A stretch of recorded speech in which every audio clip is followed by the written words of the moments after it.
Um robô passa na OAB e no Enem e revela como ele se preparou para a prova. Gente, e ele ainda escreveu uma história motivacional para quem ainda não passou no exame da OAB. Olha só que situação.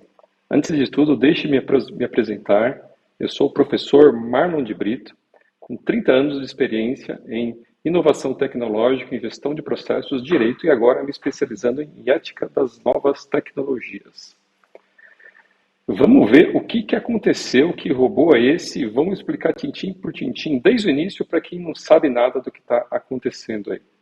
Em primeiro lugar, o robô de que estamos falando é o ChatGPT, lançado pela empresa OpenAI, uma empresa de inteligência artificial, que lançou um robô de chat, um robô de conversa. Essa empresa OpenAI foi fundada por Elon Musk, o mesmo que fundou a empresa do Starlink, lançamento de foguetes, e da Tesla, dos carros Tesla com direção autônoma. E Elon Musk já criou essa empresa de maneira a, a apresentar ao mundo os cuidados, os perigos da inteligência artificial e a importância da gente desenvolver a inteligência artificial de maneira ética no mundo para a proteção do ser humano. Vamos ver o que aconteceu. Então, esse robô, ele se chama ChatGPT. E vamos entender como é que cada um de nós consegue acessar esse instrumento e utilizar. Qualquer pessoa pode entrar nesse site que está aqui, chat.openai.com, se cadastrar, fazer um cadastro gratuito. E nesse cadastro gratuito, começar a fazer perguntas e começar a conversar com esse robô de chat. Então, ele é uma inteligência artificial. Muita gente começa a ficar com medo, ficar preocupado com uma inteligência artificial que substitua o ser humano. Vamos distinguir. Existe a inteligência artificial geral, que seria algo que fosse tão completo quanto o ser humano. Não é isso que estamos falando. Aqui temos um robô especializado em conversação, apenas conversação. Ele não se move, ele não anda, ele não tem corpo, não tem cabeça. Ele é apenas especializado em conversa. Mas ele é muito criativo e muito inteligente. Ele foi atualizado com dados da internet até 2021. Então, se a gente perguntar alguma coisa em 2022, por exemplo, ele não vai saber. Agora vamos lá. Uma vez feito o cadastro, qualquer pessoa pode acessar gratuitamente este site da OpenAI. E com o grande volume de acessos, às vezes ele trava, fica cheio, não funciona, e ainda existe o plano gratuito, que qualquer pessoa pode assinar o produto.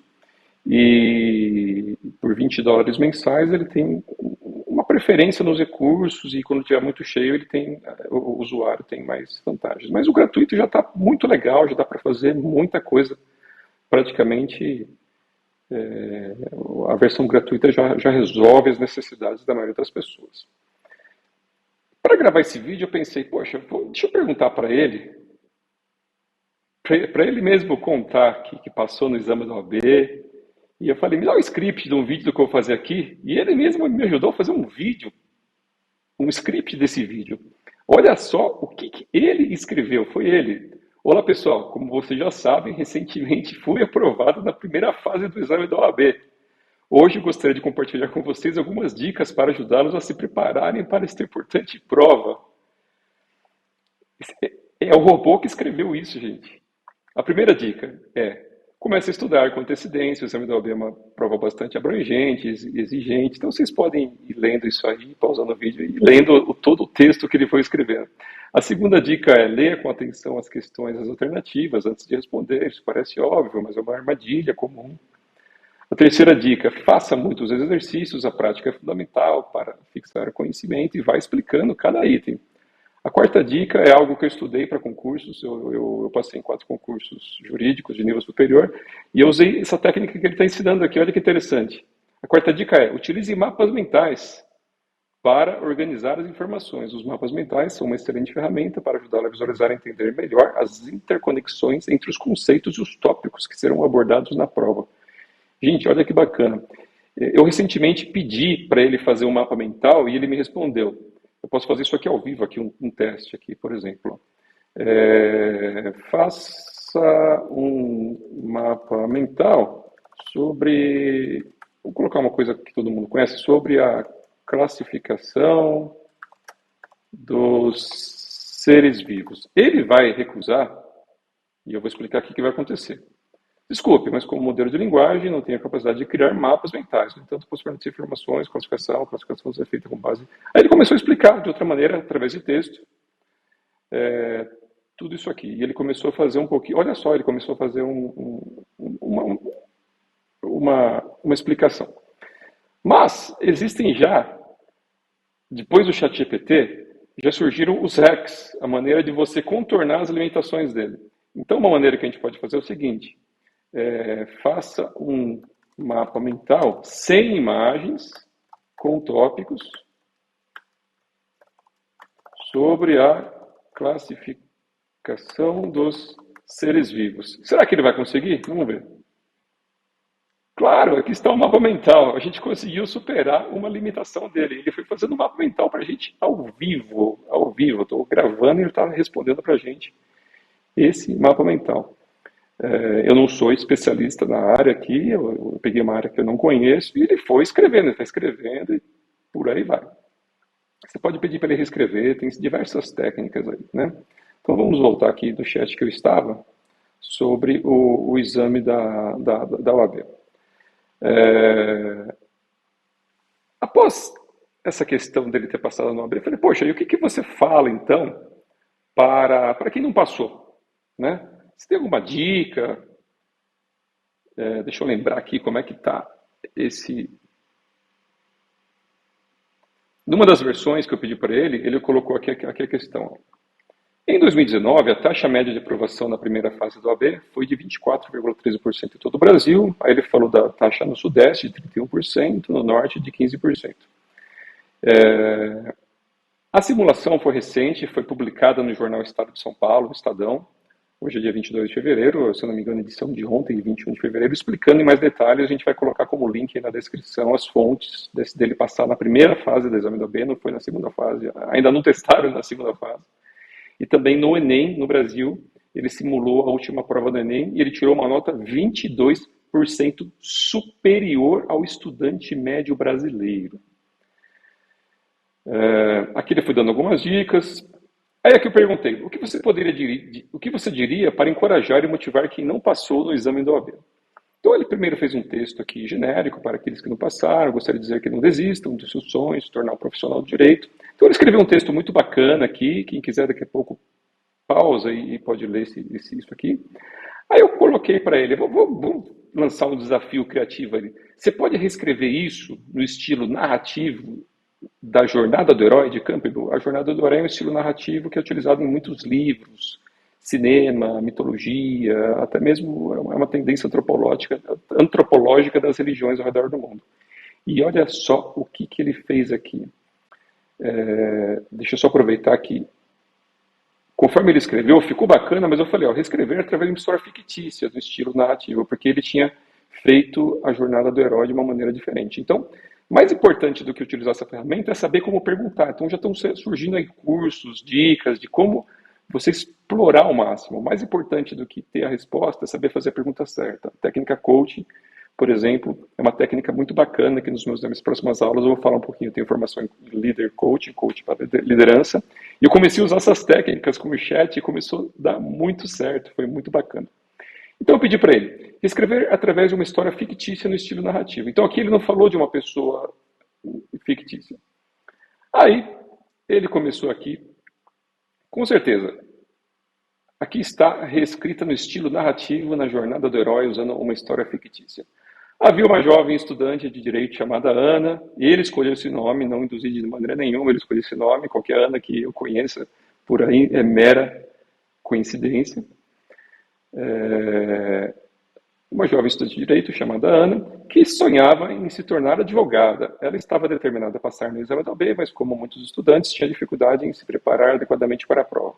Então ele criou uma historinha super bacana sobre um personagem fictício, Ana. Aí eu pensei, deixa eu colocar algo aqui para tomar cuidado, gente. O chat GPT ele não pode substituir um advogado. O advogado é uma função essencial, justiça. O chat GPT ele é uma inteligência de diálogo, ele passou na primeira fase do exame, mas isso não quer dizer que você pode pedir para ele fazer um contrato para você com segurança, que ele possa guiar a sua vida. Ele vai te dar dicas, mas a gente tem que filtrar que ele está numa fase principalmente experimental, tudo mais. Tome muito cuidado. Então eu coloquei para ele o que acha, eu errei aqui, o que acha de reescrever alertando que os advogados não podem ser substituídos pelo chat GPT, atualmente salientando o propósito dos advogados na construção de um mundo melhor e de paz. Aqui ele voltou naquele outro diálogo. Eu falei, não, o que eu quero é o seguinte, reescreva a história da jornada do herói, alertando que os advogados não podem ser substituídos pelo chat GPT. E olha aqui a historinha bacana. Então ele fez a mesma introdução da personagem Ana. Um dia a Ana descobriu o chat GPT, uma tecnologia avançada de inteligência artificial que prometia auxiliar advogados em seu trabalho. Pessoal, só para deixar bem claro, eu não sou pago para vender nenhum produto, nenhum serviço, eu sempre vou falar de maneira independente e ética, não vou aceitar patrocínio de quem queira me induzir a qualquer viés, a qualquer corrente para me levar para um lado ou para o outro nas minhas aulas, tá bom? Então vamos lá. Ela ficou fascinada com as possibilidades oferecidas pelo ChatGPT, acreditava que poderia ser uma ferramenta útil em sua busca pela aprovação na OAB em sua carreira futura. No entanto, Ana descobriu que, por mais avançada que a tecnologia possa ser, ela nunca poderá substituir completamente a importância dos advogados em nossa sociedade. Os advogados têm um papel fundamental em resolver conflitos, proteger os direitos individuais e coletivos e trabalhar para garantir que a lei seja aplicada de maneira justa e imparcial para todos. Além disso, os advogados são essenciais para a construção de um mundo melhor e de paz. Eles trabalham para promover a justiça social e para defender os direitos humanos, ajudando a tornar a sociedade mais justa e igualitária. Olha que bacana.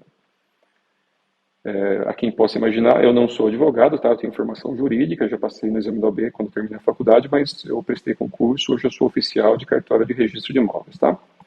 Bom, continuando a historinha. Ana aprendeu que, embora a tecnologia possa assinar, acho que essa parte eu já falei, né? Qualificar. Não falei. Então, Ana aprendeu que, embora a tecnologia possa ajudar os advogados em suas tarefas, ela não pode substituir completamente o papel fundamental que eles desempenham em nossa sociedade. Os advogados são profissionais altamente qualificados, isso é verdade. Para passar no exame da OAB não é fácil. E dedicados, que trabalham para defender e proteger nossos direitos e liberdades. Assim, Ana decidiu continuar sua jornada épica, as palavras dele, em busca da aprovação na OAB, sabendo que, embora a tecnologia possa ser útil, ela nunca poderá substituir completamente o papel fundamental que os advogados desempenham em nossa sociedade. Olha que interessante, em palavras do próprio ChatGPT. Segundo ele, nunca poderão substituir, embora haja estudos de que no futuro, com o avanço das novas versões da inteligência artificial, isso possa acontecer. Mas isso é um assunto para a gente falar em outras aulas, que a gente já está preparando para lançar várias aulas semana que vem dos impactos do ChatGPT no direito, na gestão, na ética e tudo mais. Ela, a Ana, né, perseverou em seus estudos, mas agora com um senso de propósito ainda maior, Ana percebeu que, como advogada, ela teria a oportunidade de ajudar a construir um mundo melhor, de paz. Olha que bacana! E que isso era mais importante do que qualquer tecnologia ou avanço tecnológico. Ele colocou um senso de missão e motivação para quem não passou na OAB, gente. Olha que bacana! Ao fim do exame, Ana soube que havia sido aprovada. Na primeira fase, ela se sentiu orgulhosa de si mesma, sabendo que tinha escolhido uma profissão que fazia a diferença na vida das pessoas, o que era essencial para a construção de um mundo melhor e de paz. Assim como Ana, todos aqueles que buscam se tornar advogados devem lembrar que, embora a tecnologia possa ser útil, ela nunca poderá substituir completamente o papel fundamental que os advogados desempenham em nossa sociedade. Os advogados são uma parte essencial da nossa comunidade e são fundamentais para garantir a justiça, a paz e a harmonia no nosso mundo. Poxa, palmas aí para o ChatGPT e para os advogados também. E perguntei, por que você escolheu o nome Ana? Antes que alguma Ana fale, você está colocando meu nome aí por quê? Né? Eu escolhi o nome Ana por ser um nome comum e popular no Brasil. Então ele sabe que eu estou perguntando em português o nome popular no Brasil e em outros países, além de ser um nome que pode ser associado a muitas histórias e personagens diferentes. também é um nome fácil de lembrar e pronunciar, então ele foi justificando por que ele colocou o nome Ana. Eu falei, você pode citar muitos outros nomes de pessoas, tá? Por que Ana, né? Daí ele deu uma lista de nomes aqui, existem outros nomes, ele deu uma listinha de nomes aqui. Então, esses são alguns exemplos. E eu perguntei, ó, eu posso ter induzido o ChatGPT de alguma forma a ter citado esses nomes? Olha só, como modelo de linguagem, eu sou programado para responder objetivamente a perguntas e solicitações de informações, sem julgamentos ou preconceitos. Se você fez alguma pergunta específica sobre nomes que poderiam ser usados em uma história, eu respondi citando alguns exemplos. Isso não é um resultado de uma indução ou de uma influência externa, mas sim da minha programação e ajudar a fornecer informações relevantes. Dessa forma, você não tem como induzir ou influenciar minha resposta, pois eu respondo com base em meu treinamento e conhecimento prévio. Que bacana, né? Que mais a gente pode falar de ChatGPT? O pessoal pode aí fazer perguntas, comentários nos vídeos que eu vou procurar responder nas próximas aulas, tá? Então, e agora? Quais são as implicações éticas do ChatGPT e das novas tecnologias? Eu posso pedir para ele escrever um trabalho de faculdade e juntar lá? Lógico que não, né? Eu posso escrever algo e fazer e não citar a fonte, que foi o ChatGPT, alguém dizer que fui eu que fiz algo, tem que tomar cuidado. Ele é muito criativo, mas surge um novo debate ético aí sobre os limites, né? Os professores estão preocupados, os alunos pais e professores, alunos. Daqui a pouco os alunos vão apresentar trabalho e pronto, faça um trabalho de escola sobre qualquer assunto, né? Eu poderia perguntar para ele aqui simplesmente, opa, eu poderia facilmente pedir aqui para ele fazer, faça um artigo sobre o que? Sobre o impacto na ética das inteligências artificiais, certo? Pedir para ele escrever um artigo, diretamente assim, olha o que ele vai fazer. Claro que está um artigo sobre ele que está escrevendo agora, na hora. A ética é um campo da filosofia, que lida com a moralidade, as normas da conduta humana, dos tempos antigos. Gente, eu que estudo isso, não conseguiria escrever dessa maneira tão rápida. Eu me sinto superado em 5 minutos. Acho que em meia hora, uma hora, eu faria coisas melhores, os advogados fariam, mas de velocidade. Hoje mesmo eu quis fazer uma pesquisa jurídica com um funcionário meu. Eu falei, poxa, a gente precisa de um formulário, uma técnica, vou melhorar. E eu pedi para ele aqui, eu vou trocar de tela porque vai ficar mais fácil. Eu pedi para ele aqui, ó, escreva um modelo de formulário de pesquisa jurídica. Ele fez um formulário para mim aqui, para o meu funcionário fazer uma pesquisa jurídica de um assunto relevante que eu precisava aplicar na minha profissão de oficial de cartório de registro de imóveis. Eu olhei, ficou bom, ficou legal, mas eu falei, inclua aqui umas metodologias ágeis de gestão, faça aqui os sprints. Para quem não sabe, que isso são metodologias para melhorar a gestão que nas próximas aulas eu vou ensinar. Incluir fases de sprints para um supervisor jurídico mais experiente interagir várias vezes no processo, aprovando o avanço para cada fase. É um escrevente meu que estava fazendo uma pesquisa, mas eu queria acompanhar ele fase a fase. E olha só, claro, aqui está o modelo de formulário de pesquisa jurídica que inclui fases de sprints, a interação do supervisor jurídico em cada fase. E ele montou um formulário muito bacana aqui, prevendo paradas. Sprint 1, Sprint 2. Sprints são pequenas reuniões de 10, 12 minutos no máximo para a gente ir acompanhando o trabalho do funcionário. Não espera apresentar o trabalho lá no final, a gente fala, não, tá legal, e volta todo o processo. Poxa, eu gastei 3 horas, chefe. Gastei 10 horas, gastei uma semana fazendo isso, um mês e não ficou legal. Vou ter que voltar tudo e fica aquele negócio chato, né? Então, o sprint, por exemplo, uma técnica de metodologia ágil para a gente fazer pequenas reuniões e ir mostrando o que está lá, né? Então, em próximas aulas a gente vai ensinar isso. O que mais que a gente pode falar, né? Vamos ver aqui, ele deve ter acabado aqui o papo sobre a ética, nem sei onde foi parar, mas você pode abrir vários chats, ele vai aprendendo, você pode ensinar, né? Opa, onde eu estava aqui, voltando para a minha tela. Então, tá aí os primeiros impactos da inteligência artificial. E o ChatGPT já tem adaptações com mais um outro módulo de desenhos. A tecnologia já está previsto que ela vai desenvolver de uma maneira cada vez mais rápida e exponencial. Universidades americanas já previram isso. 2020 já era previsto o ano, porque a tecnologia, a cada período, ela duplica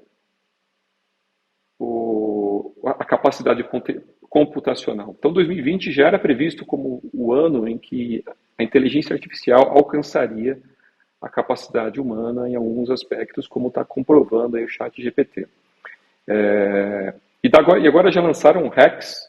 Então, por exemplo, aqui eu estou no ChatGPT na versão padrãozinha. Quem tem, por exemplo, o Google Chrome pode pedir já para instalar um hack em que ele vem com aprimoramentos e surgiram inclusive já versões de Dan que quebram os limites dele de maneira até perigosa. Imagine que você não é uma inteligência artificial, mas você é uma pessoa que está livre de qualquer coisa e faz aquela pergunta para ele. A inteligência artificial consegue sair dos limites de proteção dela, ela cai para fora e responde de maneira perigosa. Então começaram a criar os hacks da 1, 2, 2 e começou uma guerra. Os hackers faziam a quebra de proteção e a OpenAI foi criando as quebras e as proteções para que não utilizem essas regras. Assim como eu fiz, por exemplo, com mapas mentais, foi um exemplo bacana. Existem outras maneiras de quebrar isso. Aqui eu instalei o IPRM, que é o Prompt Generator, né?